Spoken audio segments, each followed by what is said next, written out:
2017, the Tubbs Fire began in Northern California, and by the time the sun came up, over 1,000 homes were destroyed. Videos and photographs show how this so-called forest fire seemed to spare the wild and somehow jumped from house to house. CNN reported that the so-called forest fire jumped to the freeway. Hundreds of photographs show cars with melted trails of aluminum alloys from what must have been an unprecedented amount of power. The average forest fire burns at 1100 degrees Fahrenheit. Aluminum alloys will melt at temperatures between 1200 and 2000 degrees, but many of these cars were nowhere near a forest fire.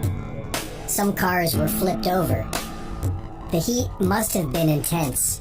Not only was it able to melt aluminum alloy, but consistently, every home that caught fire was leveled to white, powdery ash in less than 12 hours. By October 31st, the Tubbs Fire had destroyed 5,643 buildings. PG&E, Pacific Gas and Electric. PG&E was found responsible for 16 of the fires, over $10 billion in damages.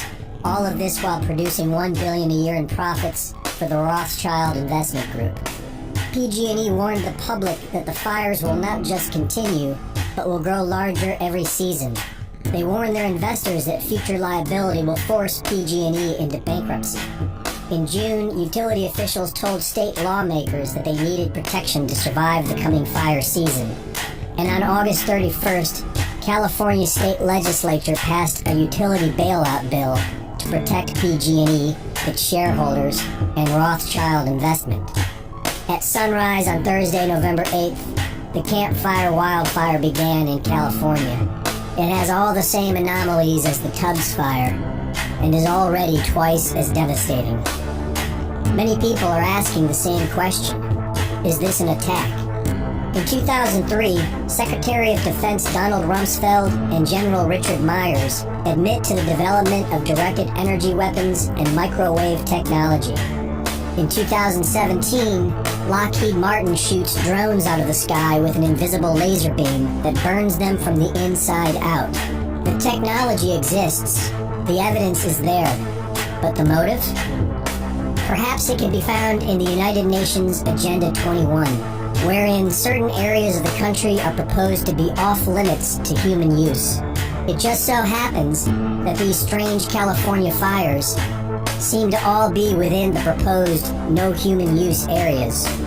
New regulations and insurance policies are preventing homeowners from rebuilding. And meanwhile, they claim it is the new normal and are now claiming it is a phenomenon of global warming. One thing is for certain, the governor of California has already assured, what are champions made of? Here's a man who can show you.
Can I ask you a question about some of the technology that you're developing to fight the war on terror, specifically directed energy and high-powered microwave technology? When do you envision that you can weaponize that type of technology? Goodness. It is in, for the most part, the kinds of things you're talking about are in varying early stages. Do you have anything you'd add? I don't think I would add much. I think they are in early stages and probably not ready for employment at this point. In the normal order of things, when you invest in research and development and begin a developmental project, you don't have any intention or expectations that one would use it. On the other hand, the real world intervenes from time to time, and you reach in there and take something out that is still in a developmental stage, and you might use it. So your question's not answerable.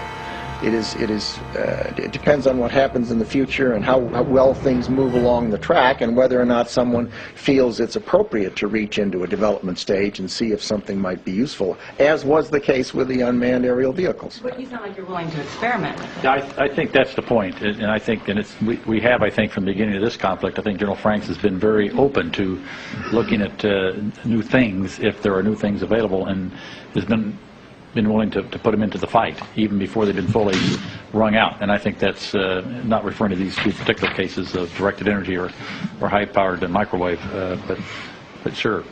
And, yes. And we will continue to do. March 2009. Lawrence Livermore National Laboratory, 50 miles east of San Francisco, California. This is one of the premier weapons research facilities in the U.S. Over the past 50 years, scientists here have developed some of the most lethal weapons known to man. From the Atlas Titan intercontinental ballistic missile to the Tomahawk cruise missile. But today, inside a special division of the lab known as the National Ignition Facility, scientists are developing one of the most challenging experimental systems ever created. The world's most powerful laser. Scientists have been working on this top-secret project since 1974. The goal: create a laser that produces energy levels that rival the power of a nuclear bomb. When fired, this laser is capable of unleashing the power of the sun. Enough energy to light up every home in the U.S. or wipe out mankind. How did they create a laser with such devastating force? By assembling an array of 192 lasers and aiming them at a single hydrogen pellet the size of a BB. What we can do is focus this very high energy into a very small spot for a very short time. And when that happens, we get the conditions that are very much like inside our sun. These 192 lasers are linked together by a twisting jungle of tubes that snake through this mammoth 10-story structure, which is the length of 3 football fields. These gray tubes right over my head here are the beam tubes which contain the laser beams. You can see there are pairs of these beam tubes.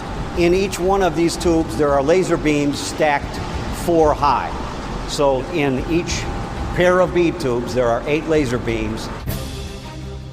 The plan is to fire all 192 laser beams at once. Each beam starts out low-powered, about the size of what's inside your DVD player. But as they pass through the complex maze of tubes, they merge into one super beam. This super beam fires 500 terawatts of power in 2 billionths of a second, roughly 500 times the entire peak power output of the United States. When that light strikes the hydrogen pellet, it cooks it to over 800 million degrees, creating nuclear fusion and unleashing more energy than our sun. Harness this energy, and our dependency on fossil fuels could end forever. When these lasers go online in 2010, are we looking at the dawn of a new age in energy? Or are we looking at something else? A preview of the incomprehensible power that man could wield to fight the wars of the future. An effective laser weapon for use on the battlefield needs only a fraction of this power to destroy fighter jets, shoot down nuclear missiles, wipe out entire armies. Tomorrow's battles would look like a scene out of Star Wars. Powerful lasers on Earth beamed off of satellites in space to wipe out an enemy thousands of miles away. If you have a powerful enough laser and a few properly positioned targeting satellites in orbit to reflect the beam, then you could fire a laser here in North America and deliver its energy to any spot on the surface of the Earth. It's not inconceivable that someday we will actually be able to produce that sort of death ray.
Where you go?